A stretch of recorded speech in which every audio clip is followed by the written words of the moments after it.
Age of Rahul and Harun are in the ratio 5:7. 4 years later, the sum of their ages will be 56. What are their present ages? तो ये as वाला question है और यहाँ हमें राहुल और हारून की एज का रेशियो दे रखा है 5:7। तो जब भी रेशियो का क्वेश्चन हो तो इनको लेट करता हो तो इन नंबर्स के साथ एक्स को लेट कीजिए। Let the age of Rahul is equal to 5x और हारून की एज को हम मान लेंगे कि वो है 7x। अब हम बात करते हैं 4 साल बाद की। तो क्वेश्चन में बोला गया है 4 साल बाद उनकी उम्र को जोड़ने पर 56 आएगा। तो क्वेश्चन के अकॉर्डिंग 4 साल बाद राहुल की उम्र क्या होगी? अभी अगर 5x है तो 4 साल बाद राहुल की एज में 4 ऐड हो जाएगा। तो राहुल की एज होगी 5x + 4 और हारून की एज क्या होगी? जैसे राहुल की एज में 4 ऐड हुआ है, इसी तरह से हारून की एज में भी 4 ऐड हो जाएगा, तो उसकी एज हो जाएगी 7x + 4। अब हमें दोनों की एज पता लग गई है। अब हम इसे इक्वेशन की फॉर्म में लिखने की कोशिश करते हैं। तो राहुल की एज है 5x + 4 और हारून की एज है 7x + 4 और बोला गया दोनों को जोड़ने पर क्या आता है? दोनों को जोड़ने पर हमें ये बोला गया कि दोनों की एज का जो सम है वो 56 ईयर्स है। जैसे क्वेश्चन में लिखा है कि दोनों की एज को जोड़ने पर 56 ईयर्स आता है, तो हम इन दोनों की एज को पहले प्लस में लिख लेंगे। तो 5x + 4 + 7x + 4 = 56। 5x और 7x को प्लस कर लेंगे तो 7 और 4 7 और 5 12x + 4 + 4 8 हो गया और = 56। अब हम यहाँ से 8 को हटाएंगे और 56 के साथ माइनस में ले जाएंगे। यहाँ पर 12x बचेगा और 56 में से हम 8 को माइनस कर देंगे और माइनस करने पर हमें मिलेगा 48। यहाँ बचेगा x, 12 को यहाँ से हटा दिया जाएगा और वो 48 के साथ डिवाइड में चला जाएगा क्योंकि मल्टीप्लाई में था। इनको काट दिया, दोनों को 12 से डिवाइड किया तो 12 से 4 बार में 48 जाता है, तो इसका मतलब जो x है वो आ गया 4। अब हम इनकी एजेस को लिख लेते हैं। हमें x की वैल्यू पता लग गई है कि वो 4 है। तो राहुल की एज क्या होगी? राहुल की एज थी 5x और हारून की एज थी 7x। तो राहुल की एज लिखते हैं। तो राहुल की एज होगी 5x यानी कि 5 मल्टीप्लाइड बाय हमारा आंसर जो कि था 4 यानी कि 20 ईयर। 5 × 4 20। हारून की एज क्या होगी? हारून की एज निकालने के लिए हम 7x लिखेंगे और 7 को 4 से मल्टीप्लाई कर देंगे तो इसकी एज होगी 28। चलिए अब अगला क्वेश्चन करते हैं।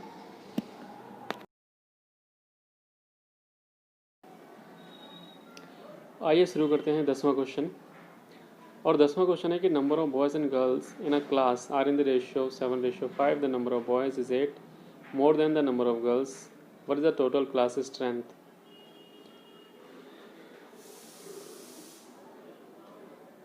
तो इसमें हमें बॉयज़ और गर्ल्स पता करने कितने हैं और उन दोनों को जब हम ऐड करेंगे तो क्लास की स्ट्रेंथ हमें पता लग जाएगी। तो चलिए हम मान लेते हैं कि जो लड़के हैं वो 7x हैं। Boys, number of boys 7x, क्योंकि रेशियो में 7 था बॉयज़ के लिए, और गर्ल्स का रेशियो जो था वो उसे हम 5x लिख लेंगे क्योंकि जो रेशियो दे रखा था वो 7:5 दे रखा था क्वेश्चन में, इसलिए। तो क्वेश्चन में क्या बोला गया है? तो अगर हम आगे देखें तो क्वेश्चन में हमें यह बोला गया है कि जो बॉयज़ हैं, ठीक है, number of boys is 8 more than the number of girls. यानी जो बॉयज़ हैं वो लड़कियों से 8 ज़्यादा हैं। तो ये बॉयज़ हैं 7x और गर्ल्स हैं 5x, तो दोनों को बराबर करने के लिए हम गर्ल्स में 8 ऐड कर देंगे ताकि दोनों बराबर हो सकें। अब इसे सॉल्व कर लेते हैं। एक्स वाले नंबर एक तरफ कर लेते हैं और 8 को अकेला छोड़ देते हैं। इन दोनों को माइनस करने पर 2x बचेगा, यहाँ पर 8 बचा। 2 को डिवाइड में ले जाते हैं और x अकेला छोड़ देते हैं, तो हमें पता चला कि जो x है वो 4 है। तो अभी हमें सिर्फ x की वैल्यू पता चली है। अब हम बॉयज़ और गर्ल्स कितने हैं वो पता कर लेते हैं। तो नंबर ऑफ बॉयज़ हमें पता है कि 7x है। 7 multiplied by x it means multiplied by 4, दोनों को मल्टीप्लाई करने पर आया 28। तो नंबर ऑफ बॉयज़ हैं 28। अब हम नंबर ऑफ गर्ल्स पता करते हैं। तो गर्ल्स का रेशियो यानी गर्ल्स जो हमने लेट की थी वो थी 5x, तो 5 into 4 equal to 20। It means कि जो गर्ल्स हैं वो 20 हैं। बट क्वेश्चन अभी ख़त्म नहीं हुआ है। क्वेश्चन में ये नहीं पूछा था कि लड़के लड़कियां कितनी हैं, बल्कि क्वेश्चन में पूछा गया था कि टोटल स्ट्रेंथ कितनी है। तो टोटल स्ट्रेंथ निकालने के लिए हमें क्या करना पड़ेगा, हमें बॉयज़ एंड गर्ल्स दोनों को ऐड करना पड़ेगा, तब टोटल स्ट्रेंथ ऑफ क्लास आएगी। तो 28 और 20 को हम प्लस कर लेते हैं और इन दोनों को प्लस करने पर हमें 48 मिलेगा। तो ये 48 स्टूडेंट्स हैं उस क्लास में, ये उस क्लास की स्ट्रेंथ है। चलिए शुरू करते हैं 11वां क्वेश्चन। 11वां क्वेश्चन है Bhaichung's father is 26 year older than Bhaichung's grandfather and 29 years older than Baichung. The sum of the ages of all the three is 135 years. What is the age of each one of them? तो इस question में हमसे पूछा गया कि बायचुंग के जो पिता हैं 26 साल बड़े हैं बायचुंग के ग्रैंडफादर से। तो इस क्वेश्चन में बोला गया है कि बायचुंग्स के पिता 26 साल छोटे हैं बायचुंग के ग्रैंडफादर से और 29 साल बड़े हैं बायचुंग से, और अगर तीनों की एज को जोड़ लिया जाए तो 135 आता है और हमें तीनों की एज पता करनी है। चलिए देखते हैं कैसे इसको सॉल्व करना है। तो जैसा कि आप देख रहे हैं कि हमने बायचुंग की एज को x लेट किया है और बायचुंग के जो पिता हैं वो बायचुंग से कितने बड़े हैं, वो बायचुंग से 29 ईयर ज़्यादा बड़े हैं। तो उनके फादर की एज में हमने 29 ईयर ऐड कर दिया, x + 29। और बायचुंग के जो ग्रैंडफादर हैं वो बायचुंग के फादर से 26 ईयर ज़्यादा हैं, तो हमने बायचुंग के फादर में 26 प्लस कर दिया है, x + 29 + 26, इसका मतलब x + 55। अब क्वेश्चन में ये बोला गया है कि तीनों की एज को जोड़ने पर 135 आता है, 135 आता है। तो क्वेश्चन के अकॉर्डिंग हम क्या करेंगे, इन तीनों को ऐड कर लेंगे, तीनों की एजेस को हम ऐड कर लेते हैं और इक्वल में हम 135 रख देंगे। तो चलिए देखते हैं कि इसे किस तरह से सॉल्व करना है। तो सम ऑफ एजेस इज़ 135, तो हम लिख दिया कि तीनों की एज का सम 135 है, तो इसलिए तीनों की एज को प्लस कर लेते हैं, x + 29 + x + 55 इक्वल टू कितना था 135। सॉल्व करते हैं, 3x है, 3 बार x है, x + x + x equal to 3x plus 29 और 55 को प्लस कर लेते हैं, तो कितना आएगा इन दोनों को प्लस करने पर, चलिए सोचिए। अच्छा 84, ओके, इक्वल टू 135। अब हमें क्या करना है, 3x यहीं रहेगा और 135 के पास हम ले जाएंगे 84 को, 84 जाएगा माइनस में और इन दोनों को माइनस कर लेंगे, तो यहाँ बचेगा 3x इज इक्वल टू, और इन दोनों को माइनस करने पर हमारे पास बचेगा 51। देयरफॉर x इक्वल टू 51 और 3 कहाँ जाएगा, जी हाँ 3 जाएगा डिवाइड में, तो 3 से डिवाइड करने पर हमारे पास आएगा 17। तो x की वैल्यू आ गई 17। तो x किसकी एज थी, तो x थी बायचुंग की एज, इसका मतलब कि जो बायचुंग है उसकी एज है 17 ईयर्स। तो हम लिख देते हैं कि बायचुंग इक्वल टू 17। अब बायचुंग की फादर की एज, तो उसके जो पिता हैं वो उससे 29 ईयर बड़े हैं, तो 17 में 29 को प्लस कर देते हैं और इन दोनों को प्लस करके क्या आएगा, तो इन दोनों को प्लस करके आएगा 46। तो उसके जो पिता हैं वो 46 ईयर्स के हैं अब हम बात करते हैं बायचुंग्स के ग्रैंडफादर की। तो बायचुंग के ग्रैंडफादर की एज है x प्लस 55, तो 17 प्लस 55, और अब 17 और 55 को हम प्लस कर लेते हैं। तो इन दोनों को प्लस करने पर हमारे पास कितना आएगा, चलिए देखते हैं, 72। That's it. तो इस तरह से हमने तीनों की एज फाइंड कर ली। तो अब हम करने वाले हैं 12वां क्वेश्चन। इसमें ये बोला गया है कि 15 ईयर्स फ्रॉम नाउ रवि's age will be 4 times his present age, यानी आज से 15 साल बाद रवि की एज जो होगी उसकी एज की। तो सॉल्व करते हैं। मान लेते हैं कि जो रवि की एज प्रेजेंट एज है, तो let the present age of Ravi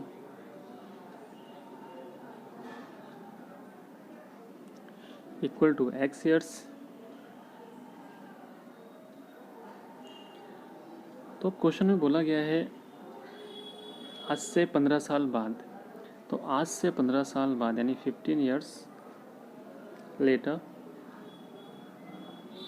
या 15 ईयर्स फ्रॉम नाउ, तो रवि की एज क्या होने वाली है आज से 15 साल बाद। अगर अभी उसकी एज x है तो x प्लस 15, यस, उसकी एज में हम 15 ऐड कर देंगे।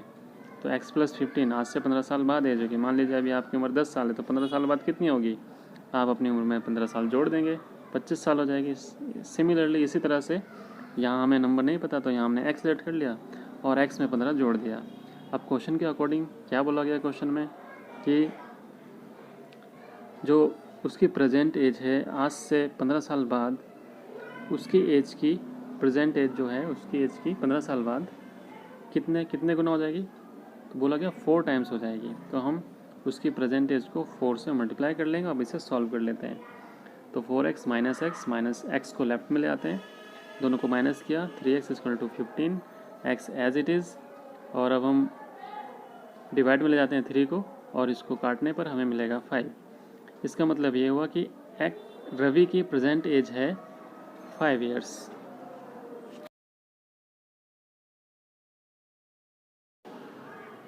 चलिए अब हम सॉल्व करते हैं क्वेश्चन नंबर 13। तो क्वेश्चन नंबर 13 क्या है, a rational number is such that when multiplied by 5/2 and add 2/3 to the product you get -7/12। और इधर नंबर इस क्वेश्चन में हमें बोला गया है कि अगर हम किसी नंबर को 5/2 से मल्टीप्लाई करके 2/3 ऐड कर दें उसके प्रोडक्ट में, तो हमें -7/12 मिलता है। और हमें वो नंबर पता करना है कि वो नंबर कौन सा है। तो जैसे कि हम जानते हैं कि जो हमें नहीं पता होता हम उसे x लेट कर लेते हैं। तो यहाँ भी हम उस नंबर को x लेट करते हैं। तो लिख लेते हैं, let the number is equal to x। अब जैसे कि क्वेश्चन में बोला गया था कि उसको मल्टीप्लाई कर लो, किससे मल्टीप्लाई करना था, अच्छा, मल्टीप्लाइड बाय 5/2 एंड मल्टीप्लाई करके क्या करना था, हमें मल्टीप्लाई करके उसमें ऐड करना था 2/3। तो यही करते हैं हम। तो मल्टीप्लाई कर लिया हमने x को 5/2 से और ऐड कर रहे हैं 2/3, तो हमें जो रिजल्ट मिलेगा वो होगा -7/12। तो ये हमारी इक्वेशन बन गई। हमने मल्टीप्लाई करके 2/3 ऐड कर दिया और आंसर आया -7/12। अब इसमें हमें क्या करना है कि 2/3 को हम माइनस में ले जाएंगे दूसरी साइड और एलसीएम लेके उसको सॉल्व करेंगे, उसका आंसर निकालेंगे। तो अगर हम इसका एलसीएम लेंगे तो 12 आएगा, -7 एज इट इज़, और 3 के टेबल में 12 4 बार में आता है, तो ऊपर 2 को भी 4 से इंटू करके हमें 8 मिल जाएगा। ठीक है, 4 से दोनों तरफ, ऊपर भी नीचे भी हमने मल्टीप्लाई कर लिया। इस तरह से हमने एलसीएम ले लिया। अब 5x/2 इज इक्वल टू हमें मिलेगा 8×7=15 यानी कि -15/12। नाउ अगला स्टेप हमारा होगा कि हम x के साथ जो 5 और 2 हैं इन दोनों को यहाँ से हटा दें। तो -15/12, 2 जो कि डिवाइड में था मल्टीप्लाई में चलेगा, और 5 जो कि मल्टीप्लाई में था वो डिवाइड में आ गया। अब इसको सॉल्व कर लेते हैं। हमने 2 से काट दिया, 12 को 6 बार में, और 5 से 15 को, और फिर 3 और 6 को भी काट दिया। तो इस तरह से हमें जो नंबर मिला वो मिला -1/2। चलिए, तो हो गया। क्वेश्चन नंबर 14, ये हमारा लक्ष्मी एक बैंक में कैशियर है और उसके पास कुछ करेंसी के नोट हैं, और वो हैं 100 रुपये के, 50 रुपये के और 10 रुपये के। और उनके नोटों का जो नंबर है, नंबर का रेशियो है 2:3:5, और टोटल उनका कैश है 4 लाख रुपए, और हमें पता करना है कि उसके पास किस करेंसी के कितने नोट हैं, यानी कि 100 के कितने हैं, 50 के कितने हैं और 10 के कितने हैं। हमें ये सारे फाइंड करने हैं। तो चलिए अब हम सॉल्व करते हैं इस क्वेश्चन को। तो क्वेश्चन नंबर 14, तो जैसे कि हमें वहाँ पे अलग अलग डोमिनेशन के नंबर दे रखे थे, तो हम उनके नंबर्स को लेट कर लेते हैं। तो लेट द नंबर ऑफ, कौन कौन से नोट थे, 100 रुपीज़ के, तो ₹100 इज इक्वल टू हमने मान लिया x,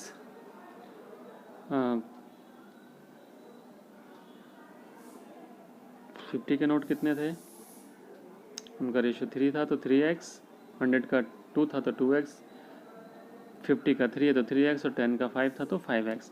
तो रेशियो के अकॉर्डिंग हमने इनको लिख लिया।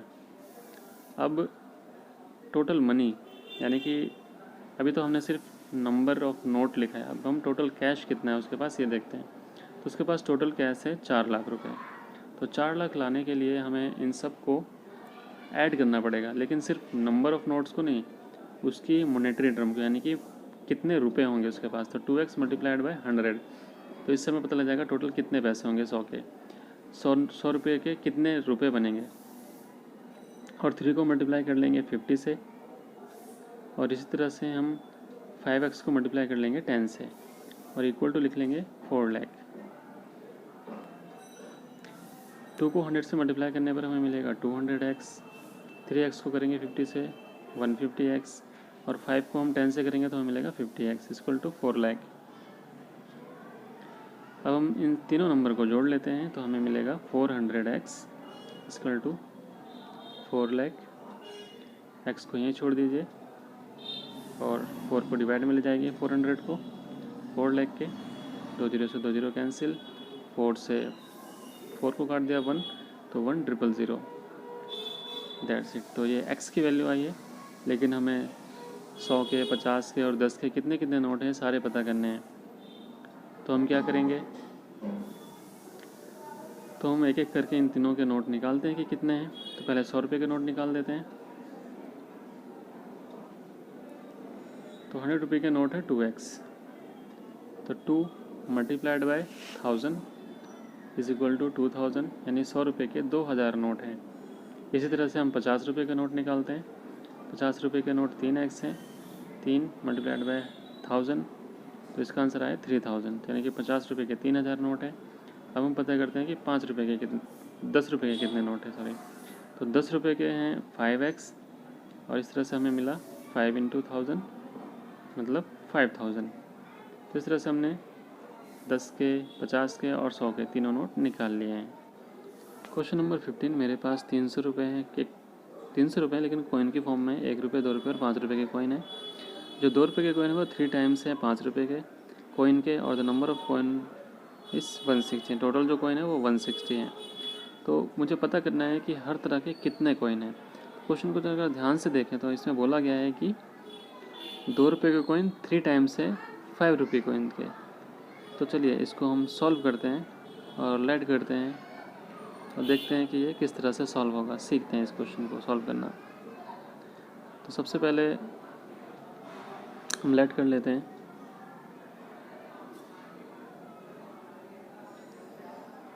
लेट द नंबर ऑफ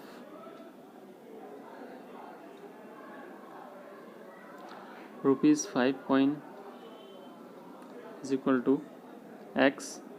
तो अगर हमने 5 रुपये कॉइन को x लेट कर लिया तो 2 रुपये के कॉइन कितने होंगे, जैसे क्वेश्चन में बोला गया था कि वो 3 टाइम्स है तो वो 3x हो जाएंगे। अब बचा हमारे पास 1 रुपये का कॉइन, ये हमें नहीं पता कि ये कितने हैं। तो इसको पता करने के लिए हमें पता है कि टोटल कॉइन 160 है, और 160 में से हम 5 रुपये के और 2 रुपये के इन दोनों कॉइनों को माइनस कर देते हैं तो 160 माइनस 4x आ जाएगा। तो ये हमारे पास 1 रुपये के कॉइन आ गए। चलिए अब हम टोटल मनी निकालते हैं, जैसे हमने इससे पहले क्वेश्चन किया था, क्वेश्चन नंबर 14, उसी तरह से ये भी होगा। तो जो 5 रुपये कॉइन है उसको हम 5 से मल्टीप्लाई कर देंगे, जो 2 रुपीज़ के हैं उसको 2 से, और जो 1 रुपीज़ के हैं उसे एज इट इज़ लिख देंगे। तो टोटल मनी हमारे पास कितनी है, 300। तो इसी के अकॉर्डिंग इसको सॉल्व करते हैं।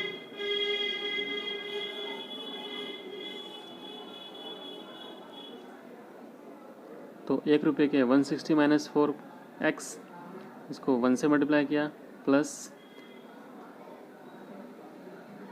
3x है 2 रुपीज़ कॉइन एंड 5 रुपये कॉइन है x, तो उसको 5 से मल्टीप्लाई कर लिया इक्वल टू 300। 1 से 1 रुपये को इंटू करने पे कोई फ़र्क नहीं पड़ेगा, जो है वही आएगा। तो चलिए इसको हम सॉल्व करते हैं।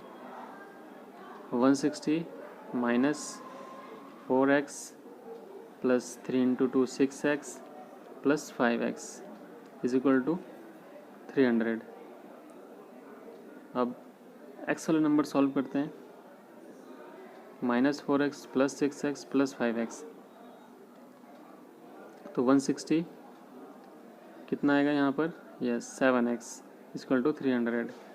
तो x के सारे नंबर हमने सॉल्व करे, हमें 7x मिला। तो 7x यहीं पर छोड़ना है, 300 एज इट इज़, और 160 माइनस में चला जाएगा। तो 7x is equal to 140। x निकालने के लिए हम 7 को 140 के डिवाइड में ले जाते हैं। 140 डिवाइडेड बाय 7, 7 से काटने पर हमें मिलेगा 20। तो x की वैल्यू हमारे पास आ गई 20। तो चलिए अब नंबर ऑफ़ कॉइन हम लिखते हैं कि कौन से कॉइन कितने हैं। तो एक एक करके लिखना शुरू करते हैं। सबसे पहले हम लिखते हैं number of coin and rupees. तो 1 रुपये के कितने कॉइन हैं, तो 1 रुपये की जो हमारी टेबल है वो क्या है, 160 minus 4x equal to 160 minus 4 multiplied by 20 equal to 160 minus 80, इसका मतलब हुआ 80। तो वो 1 रुपये के हमारे पास 80 सिक्के हैं। अब हम 2 रुपये के सिक्के निकालते हैं। तो 2 रुपये के हैं 3x, 3 multiplied by 20 equal to 60। 2 रुपये के 60 सिक्के हैं। अब हम 5 रुपीज़ का कॉइन निकालते हैं। तो 5 रुपीज़ के कितने हैं, 5 रुपीज़ के हैं x, इसमें 20। यानी कि हमारे पास तीनों कॉइन हमें पता चल गया कि कितने कितने हैं।